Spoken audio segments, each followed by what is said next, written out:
manifestos were like. Things changing, so scary these days, and everybody very quick to forget. Newspapers not being read much neither. Well, what they sold there was milk plus something else. They had no license for selling liquor, but there was no law yet against prodding some of the new vestiges, which they used to put into the old Moloko, so you could beat it with Velojet or Synthemesk or Trendgrom or one or two other vestiges, which would give you a nice, quiet horror show, 15 minutes admiring Bog and all his holy angels and saints in your left shoe, with lights bursting all over your mosque. Or you could beat milk with knives in it, as we used to say, and this would sharpen you up and make you ready for a bit of dirty 20 to 1. And that was what we were beating this evening. I'm starting off the story with. Our pockets were full of tang, so there was no real need, from the point of view of crusting, any more pretty Polly to truck some old Beck in an alley and bid him swim in his blood, while we counted the takings and divided by 4, nor to do with the ultra-violent on some shivering, starry, grey-haired tista in a shop and go smacking up with the till's guts. But, as they say, money isn't everything.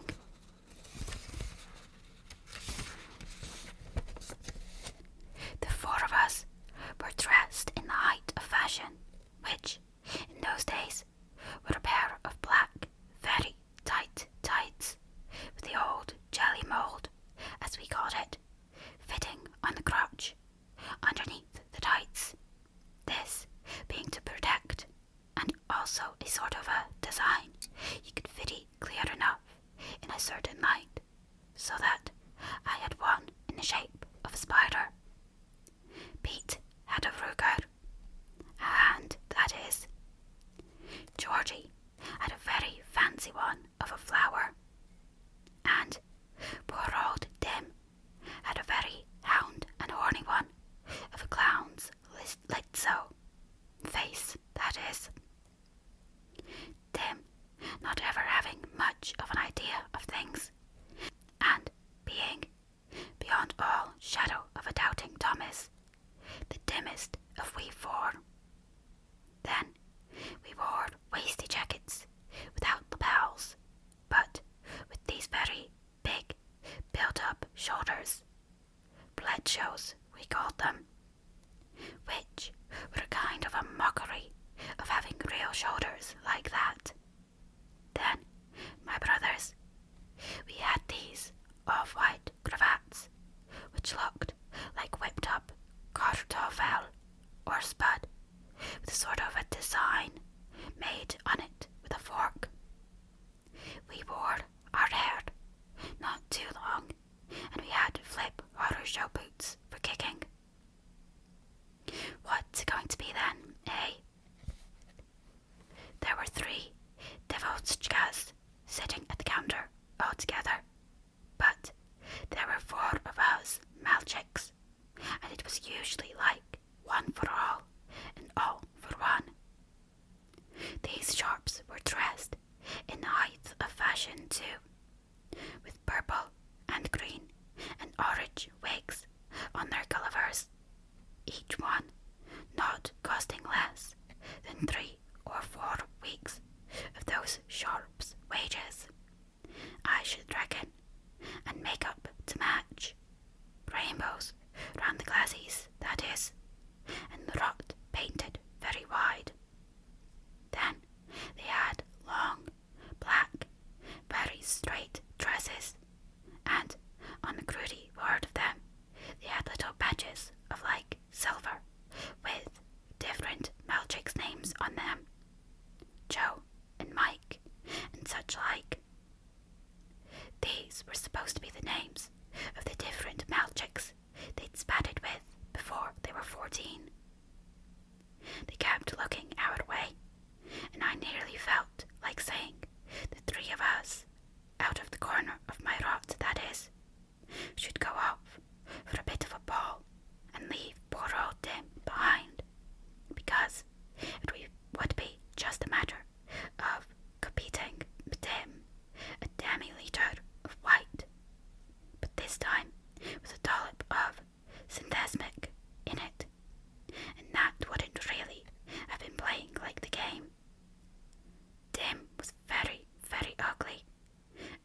your name and your body and yourself, and you just didn't care, and you waited till your boot or your fingernail got yellow, then yellower and yellower all the time. Then the lights started cracking like atomics, and the boot or fingernail, or as it might be, a bit of dirt on your trouser bottom, turned into a big, big, big mesto, bigger than the whole world, and you were just going to get introduced to old Bog or God when it was all over. You came back to here and now, whimpering, sort of, with your rot all squaring up for a boo-hoo-hoo. Now, that's very nice, but very cowardly. You are not put on this earth just to get in touch with God. That sort of thing could sap all the strength and the goodness out of a Chalovek. What's it going to be then, eh? The stereo was on, and you got the idea that the singer's Carlos was moving from one part of the bar to another, flying up to the ceiling, and then swooping down again, and whizzing from wall to wall. It was Birdie Lasky, rasping a real story oldie called You Blister My Paint. One of the three Batizas at the counter, the other one with the green wig, kept pushing her belly out and pulling it in time to what they called the music. I could feel the knives in the old Moloco starting to break, and now I was ready for a bit of 20 to 1. So I yelped, out, out, out, out, like a doggy, and then I cracked this Vec who was sitting next to me and well away and burbling a horror show crack on the Uko or earhole. But he didn't feel it and went on with his telephonic hardware and with the farfarkiolu gets rub-a-dub. He'd feel it all right when he came to out of the land. Where out? Said Georgie. Oh, just keep walking, I said, and pity what turns up. Oh, my little brothers. So we scattered out into the big winter Nochi and walked down Margantia Boulevard and then turned into Boothby Avenue, and there we found what we were pretty well looking for, a Malinsky jest to start off the evening with.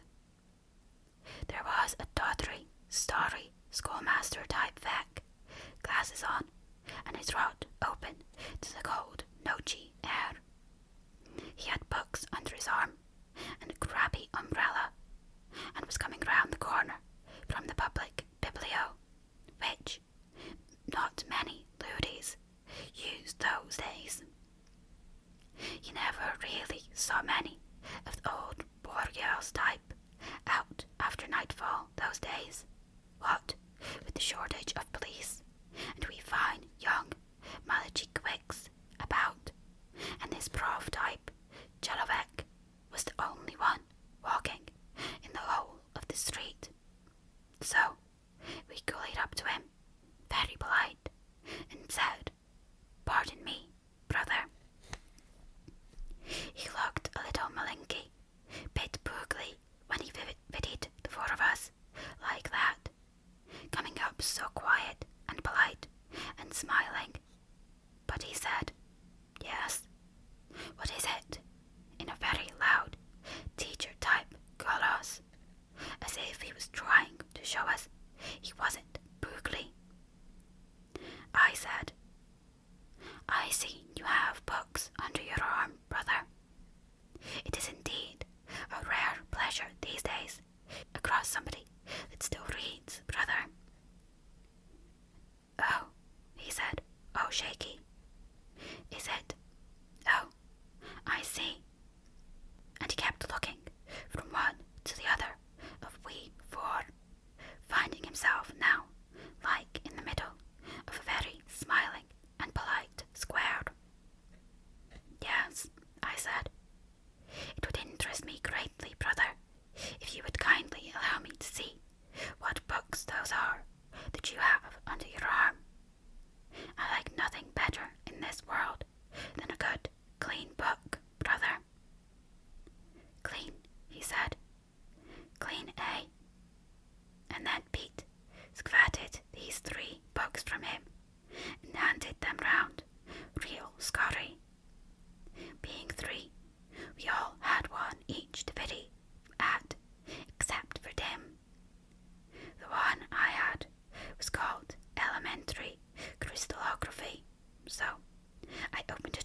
snowflake. Oh, said poor old Tim, smotting over Pete's shoulder and going too far, like he always did. It says here what he'd done to her, and there's a picture and all. Why, he said, you're nothing but a filthy-minded old skatebird. An old man of your age, brother, I said, and I started to rip up the book I had got, and the others did the same with the ones they had. Tim and Pete doing a tug-of-war with the rhomboedral system. The starry prof type began to creech. But those are not mine. Those are the property of the municipality. That this is sheer wantonness and vandal work, or some such slavos. And he tried to sort of wrest the books back off of us, which was like pathetic. You deserve to be taught a lesson, brother, I said. That you do. The crystal book I had was very tough bound and hard to reserve to bits, being real story and made in days when things were made to last like. But I managed to rip up the pages and chuck them in handfuls of like snowflakes, though big, all over this screeching old Vic, and then the others did the same with theirs. Old Tim just dancing about like the clown he was. There you are, said Pete. There's the mackerel of the cornflake for you, you dirty reader of filth and nastiness. You naughty old Vic, you, I said, and then we began to filly about with him. Pete had his rookers, and Georgie sort of hooked his rod wide open for him, and Tim yanked out his false zubies, upward and lower. He threw these down on the pavement, and then I treated them to the old boot crush, though they were hard bastards, like being made of some new horror show plastic stuff. The old Vic began to make some sort of jumbling shooms. Woof, woof, woof. So Georgie let go of holding his goobers apart, and just let him have one in the toothless rod with his ringy fist, and that made the old Vic start moaning a lot then. Then get out comes the blood. My brother's real beautiful. So all we did then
shopcrafting, as well as it being a way of buying an alibi in advance.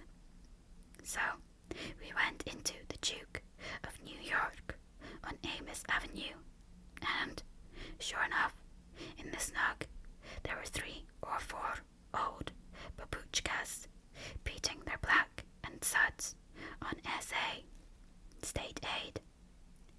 Now, we were the very good Malchiks, smiling good evensong to one and all, though these wrinkled old lighters started to get all shook, their veiny old rookers all trembling round their glasses and making the suds spill on the table.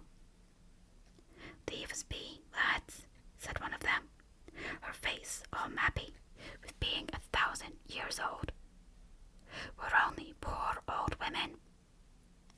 But we just made with Zubies, flash, flash, flash, sat down, rang the bell, and waited for the boy to come. When he came, all nervous and rubbing his rookers on his crazy apron, we ordered us 4 veterans, a veteran being rum and cherry brandy mixed, which was popular just then, some liking a dash of lime in it, that being the Canadian variation. Then I said to the boy, "Give these poor old babushkas over there a nourishing something, large Scotchman all round, and something to take away." And I poured my pocket of tang all over the table, and the other 3 did likewise. Oh, my brothers! So double fire golds were brought in for the scared, starry lighters, and they knew not what to do or say. One of them got out, "Thanks, lads," but you could see they thought there was something dirty-like coming. Anyway, they were each given a bottle of Yank General, cognac that is, to take away, and I gave money for them to be delivered each a dozen of black and suds that following morning, they to leave their stinking old Gina's addresses at the counter. Then, with the cutter that was left over, we did purchase, my brothers, all the meat pies, pretzels, cheese snacks, crisps, and chalk bars in that mess dough, and those, too, were for the old sharps. Then we said, "Back in a minuta," and the old patassas were still saying, "Thanks, lads," and "God bless you, boys," and we were going out without 1 cent of cutter in our carmans. "Makes you feel real dobby, that does," said Pete. You could pity that poor old Dim. The Dim didn't quite pony all that, but he said nothing for fear of being called gloopy and a domeless wonder boy. Well, we went off now round the corner of the Atlee Avenue, and there was this sweets and cancers shop still open. We'd left them alone near 3 months now, and the whole district had been very quiet on the whole, so the armed militants or Ross patrols weren't round there much, being more north of the river these days. We put our maskies on. New jobs these were. Real horror shows. Wonderfully done, really. They were like faces of historical personalities. They gave you the names when you bought. And I had Disraeli, Pete had Elvis Presley, Georgie had Henry VIII, and poor old Dim had a poet Vec called B.B. Shelley.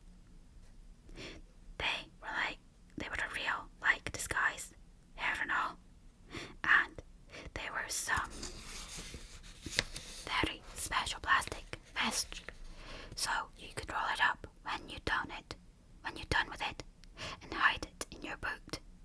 Then 3 of us went in, Pete keeping Chasso without. Not that there was anything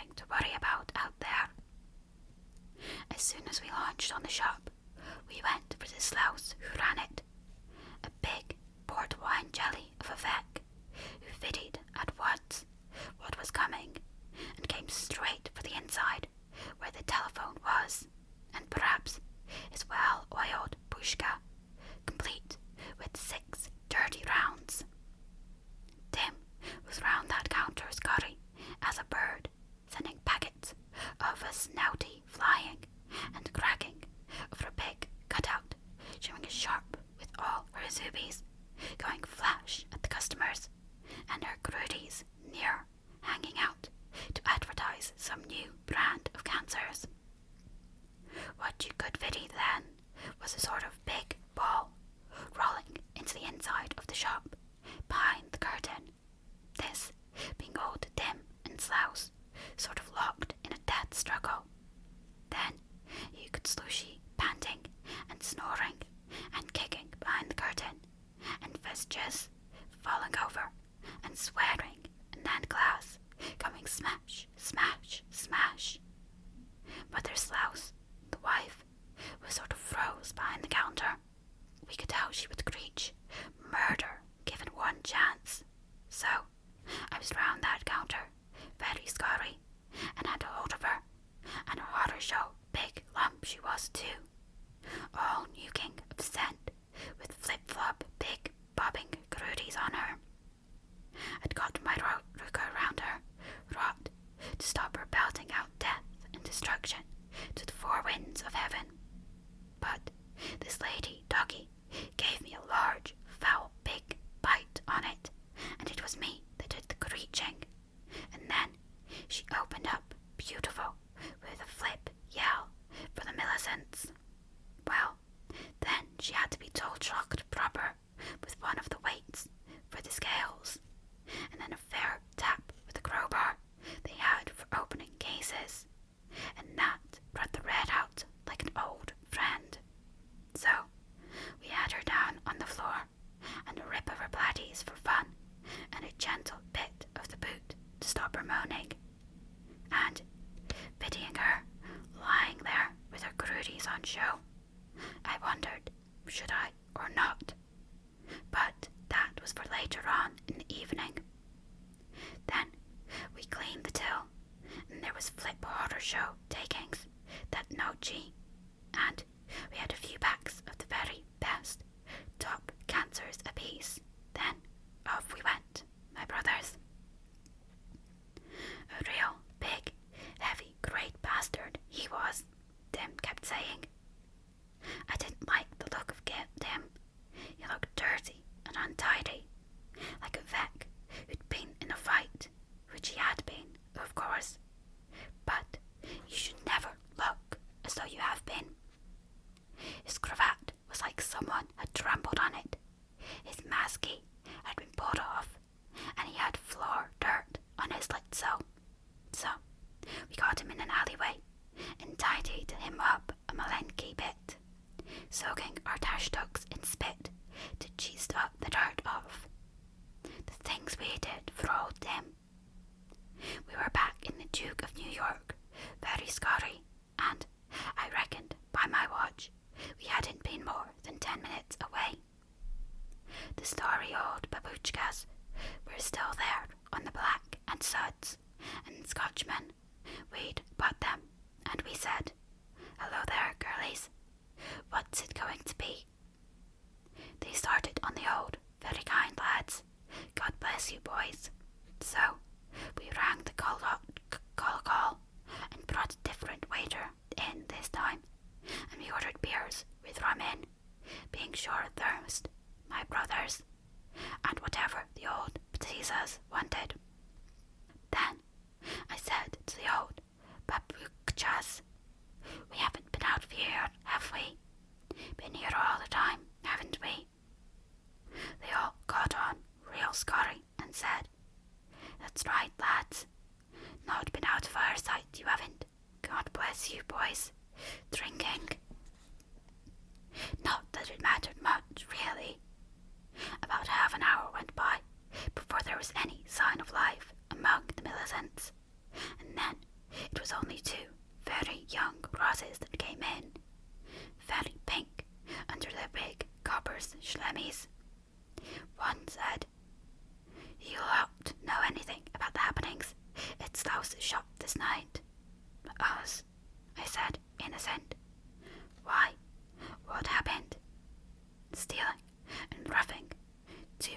generalizations.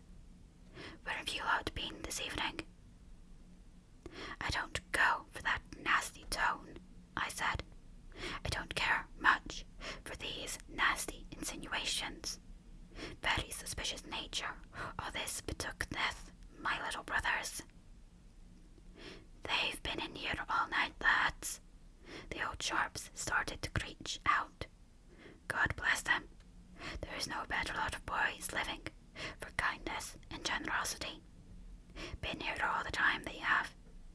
Not seen them move, we haven't. We're only asking, said the other, young Millicent. We've got our job to do, like anyone else. But they gave us the nasty warning look before they went out. As they were going out, we handed them a bit of lip music. Brrrr. But myself, I couldn't help a bit of disappointment at things as they were those days. Nothing to fight against, really. Everything as easy as kiss my sharries. Still, the night was still very young. Chapter 2. When we got outside of the Duke of New York, we waited by the main bar's long, lighted window. A burbling old piantisa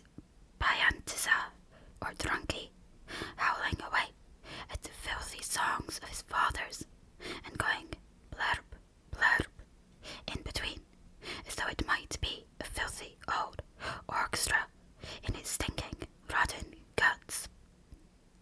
One vest I could never stand was that. I could never stand to see a mooch all filthy and rolling and burping and drunk, whatever his age might be, but more especially when he was real starry like this one. He was sort of flattened to the wall, and his platties were a disgrace, all creased and untidy, and covered in cal and mud and filth and stuff. So we got hold of him and cracked him with a few good horror show tall jokes, but he still went on singing. The song went, and I will go back to my darling, when you, my darling, are gone. But when Tim fisted him a few times on his filthy drunkard's rot, he shut up singing and started to screech. Go on, do me in, you bastard cowards. I don't want to live anyway, not in a stinking world like this one. I told Tim to lay off a bit then, because it used to interest me sometimes to slooshy what some of these story to creps had to say about life in the world. I said, oh, and what's stinking about it? He cried out, it's a stinking world because it lets the young get on to the old like you done. And there's no law nor order no more.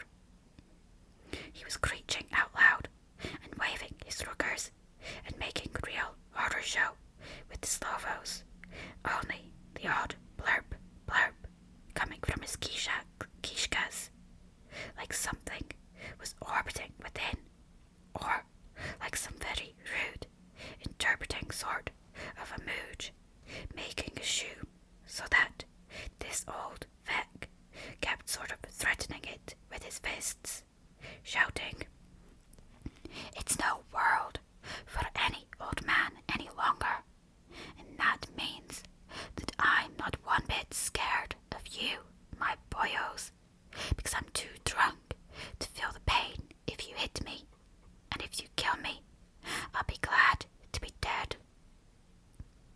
We smacked and then grinned, but said nothing, and then he said, what sort of a world is it at all? Men on the moon, and men spinning round the earth like it might be midges round a lamp, and there's no attention paid to earthly law, nor order no more. So, your worst you may do, you filthy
fours or fives, these being like auto teams, 4 being a comfy number for an auto, and 6 being the outside limit for gang size.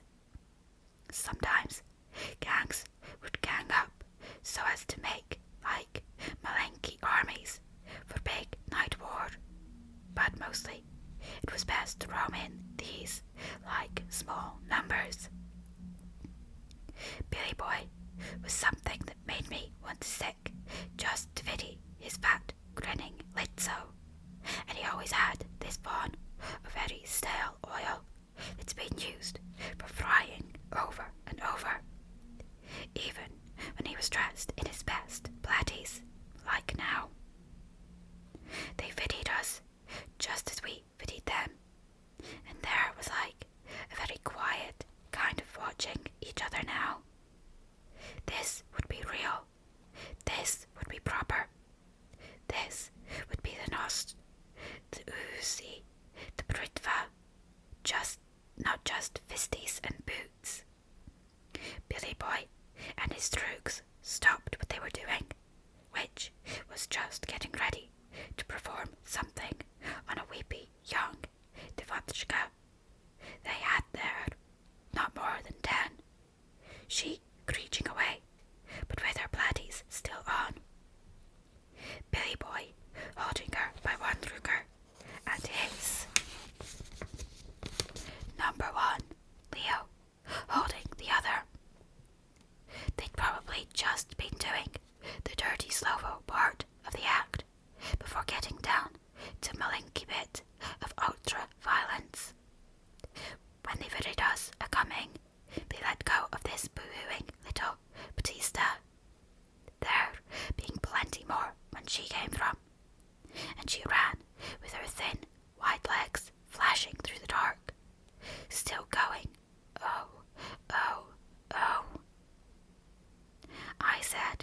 Dim's chain, and crawling and howling about like an animal.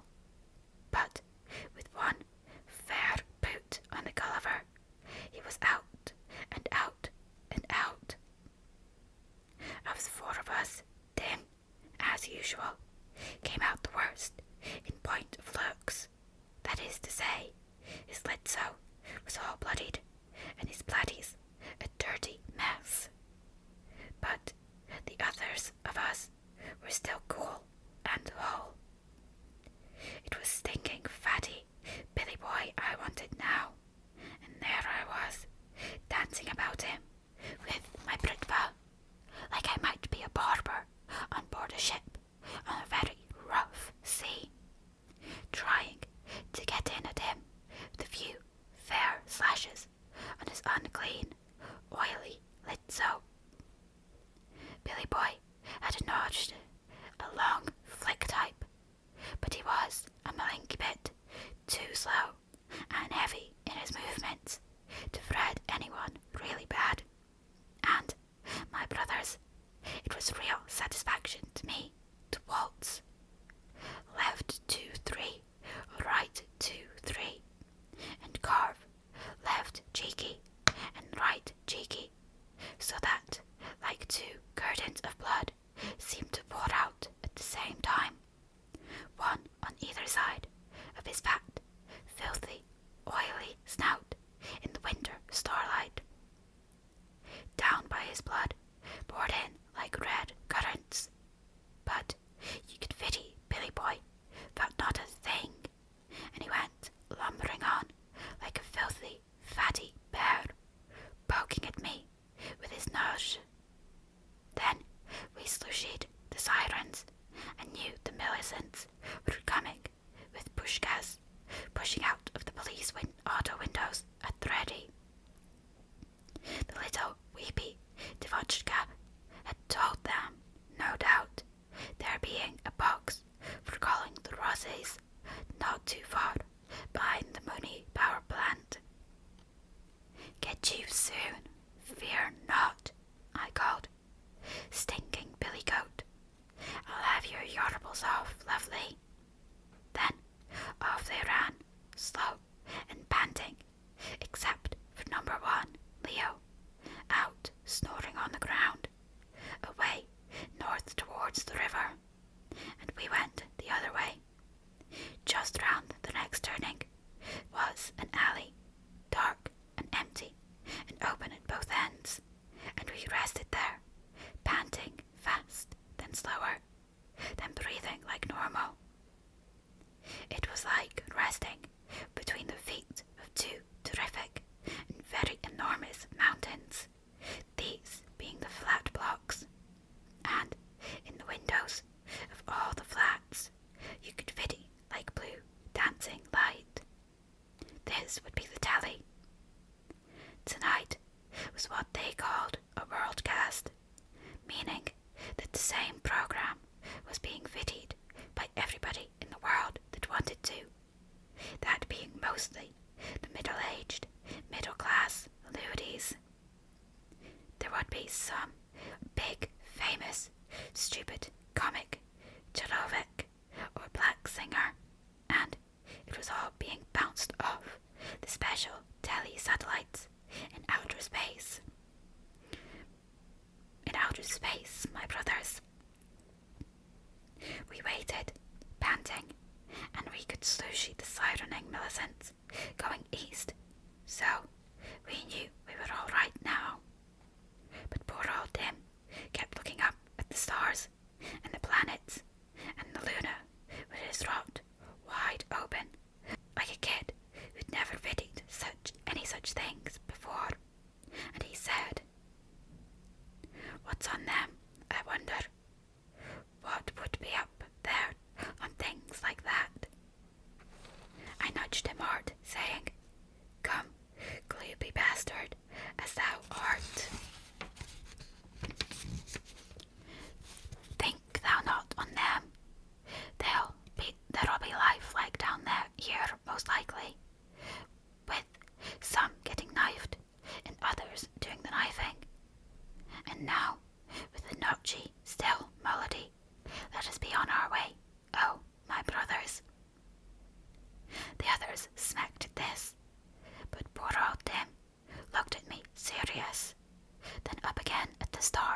and the Luna.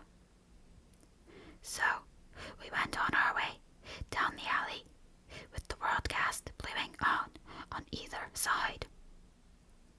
What we needed now was an auto, so we turned left, coming out of the alley, knowing right away we were in Priestley Place as soon as we fitted the big bronze statue of some starry poet with an abbey upper lip and a pipe stuck in a droopy old rod. Going north, we came to the filthy old filmdrome, peeling and drooping to bits, through nobody going there, much, except malchicks like me and my droogs. And then, only for a yell, or a raz-raz, or a bit of in-out in the dark. We could viddy from the posters on the filmdrome's face, a couple of fly-dirtied spots drained on it. That was where the usual cowboy riot, with archangels on the side of the US Marshal 6 shooting at the rustlers out of hell's fighting legions. The kind of hound and horny vesture put out by state film in those days. The autos parked by the cine weren't all that horror show. Crappy story vestiges, most of them. But there was a newish Durango 95 that I thought might do. Georgie had one of these polyclefs, as they called them, on his keyring, so we were soon aboard, Tim and Pete at the back, puffing away lordly at their cancers. And I turned on the ignition and started her up, and she grumbled away, real horror show, as a nice, warm, vibraty feeling grumbling all through the gutty woods. Then I made with the Naga, and we backed out lovely, and nobody pitied us take off.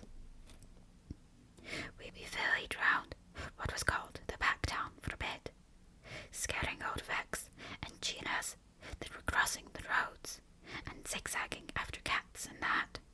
Then we took the road west. There wasn't much traffic about, so I kept pushing the old Noga through the floorboards near, and the Durango 95 ate up the road like spaghetti. Soon it was winter trees and dark, my brothers, with a country dark, and at one place I ran over something big with a snarling, toothy rot in the headlamps. Then it screamed and squelched under, and old Dim at the back near laughed his Gulliver off. Oh, at that. Then we saw one young malchick with a sharp lubby-lubbing under a tree. So we stopped and cheered at them. Then we bashed into them both with a couple of half-hearted doll trucks, making them cry, and on we went. What we were after now was the old surprise visit. That was a real kick, and good for smacks and lashings of the ultra-violent. We came at last to a sort of a village, and just outside this village was a small sort of a cottage on its own, with a bit of a garden. The Luna was well up now, and we could viddy this cottage fine and clear as I eased up and put the brake on, the other three giggling like Bizumi. And we could viddy the name on the gate of this cottage vest was Home, a gloomy sort of a name. I got out of the auto, ordering my droogs to shush their giggles and act like serious, and I opened this Malinky gate and walked up to the front door. I knocked nice and gentle, and nobody came, so I knocked a bit more, and this time I could slooshy somebody coming, then a bolt drawn, then the door inched open an inch or so, then I could viddy this one glass looking out at me, and the other was on a chain. Yes, who is it? It was a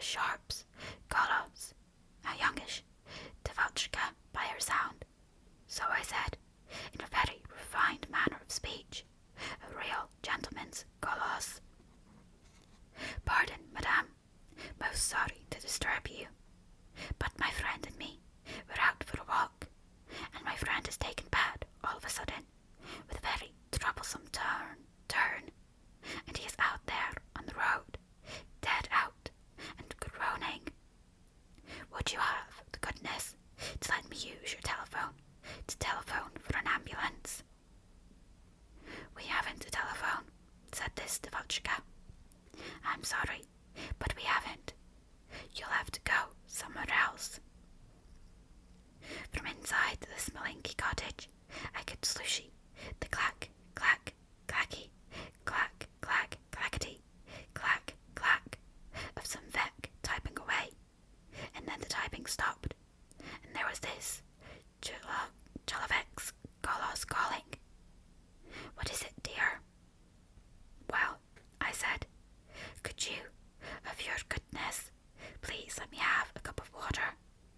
It's like a faint, you see. It seems as though he's passed out in a sort of fainting fit. The Devochka sort of hesitated and then said, wait. Then she went off, and my three droogs had got out of the auto quiet and crept up Horror Show stealthily, putting their maskies on now. Then I put mine on. Then it was only a matter of me putting in the old rooker and undoing the chain, me having softened up this Devochka with my gents' Golos, so that she hadn't shut the door like she should have done, us being strangers of the night. The four of us then went roaring in, old Tim playing the shoot as usual, with his jumping up and down and singing out dirty slovos, and it was a nice Malenki cottage, I'll say that. We all went smacking into the room with the light on, and there was this Devochka sort of cowering, a young pretty bit of sharp with real horror show grooties on her, and with her was this Chelovek, who was her mooch, youngish too, with horn-rimmed keys on him, and on the table was a typewriter, and all papers scattered everywhere. But there was one little pile of paper, like that must have been what he'd already typed. So here was another intelligent type, Buckman type, like we'd filled with some hours back. But this one was a writer, not a reader.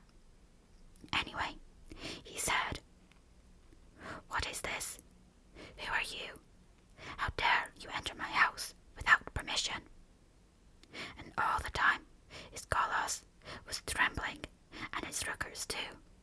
So I said, never fear, if fear thou hast in thy heart, O brother, pray banish it forthwith.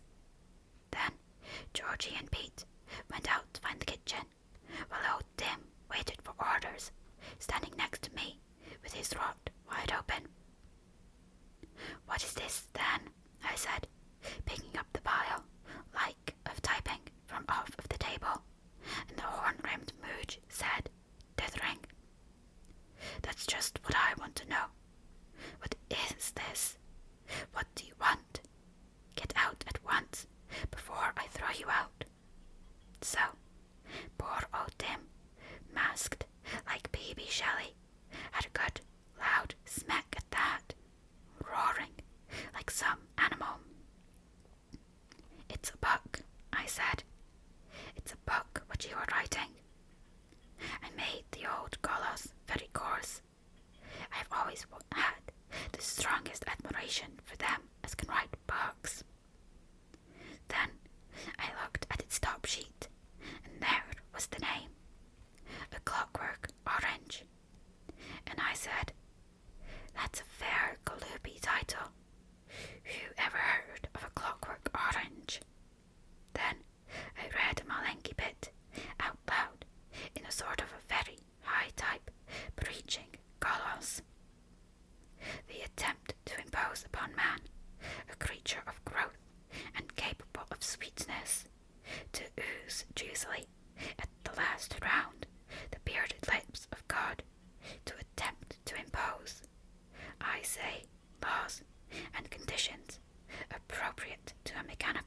imagination. Against this, I raised my sword pen. Tim made the old lip music at that, and I had to smack myself. Then I started to tear up the sheets and scatter the bits over the floor. And this writer, Mooj, went sort of bazoomy and made for me with his zubies clenched and showing yellow and his nails ready for me like claws. So that was old Tim's cue, and he went grinning and going and for this vex dithering rod. Crack, crack, first left fisty, then right, so that our dear old Droog, the red vino on tap, and the same in all places, like it's put out by the same big firm, started to pour and spot the nice clean carpet and the bits of his book that I was still ripping away at. Raz. All this time, the Devochka, his loving and faithful wife, just stood like froze by the fireplace, and then she started letting out little malinky creatures, like in time to the like music of old Tim's fisty work. Then Georgie and Pete came in from the kitchen, both munching away, though with their maskies on. You could do that with them on, and no trouble. Georgie with like a cold leg of something in one rugger, and half a loaf of gleb with a big dollop of maslow on it in the other, and Pete with a bottle of beer frothing its Gulliver off with a horror show ruggerful of like plum cake. They went ho, videoing old Tim dancing round and fisting the writer Vrek, so that the writer Vrek started to platch like his life's work was ruined, going boo-hoo-hoo with a very square bloody rod. But it was ho in a muffled eater's way, and you could see bits of what they were eating. I didn't like that, it being dirty and slobbery, so I said, "Drop that mounch. I gave no permission. Grab hold of this vac here so we can video all and not get away." So they put down their fatty pistra on the table among all the flying paper, and they clopped over to the writer vac, whose horn-rimmed hotchkiss were cracked but still hanging on, with old Tim still dancing round and making ornaments shake on the mantelpiece. I swept them all off then, and they couldn't shake no more, little brothers, while he filled with the author of A Clockwork Orange, making his lid so all purple and dripping away like some very special sort of a juicy fruit. "All right, Tim," I said. "Now for the other vest. Bog help us all." So he did, the strong man of the Devochka, who was still creeching away in very horror show, 4 in a bar, locking her rookers from the back, while I ripped away at this and that and the others going ho still, and real good horror show crudies they were, that then exhibited their pink glassies. Oh, my brothers, while I untrussed and got ready for the plunge. Plunging, I could slushy cries of agony, and this writer, bleeding Vec, that Georgie and Pete held on to, nearly got loose, howling bazoomy with the filthiest of Slavos that I already knew, and others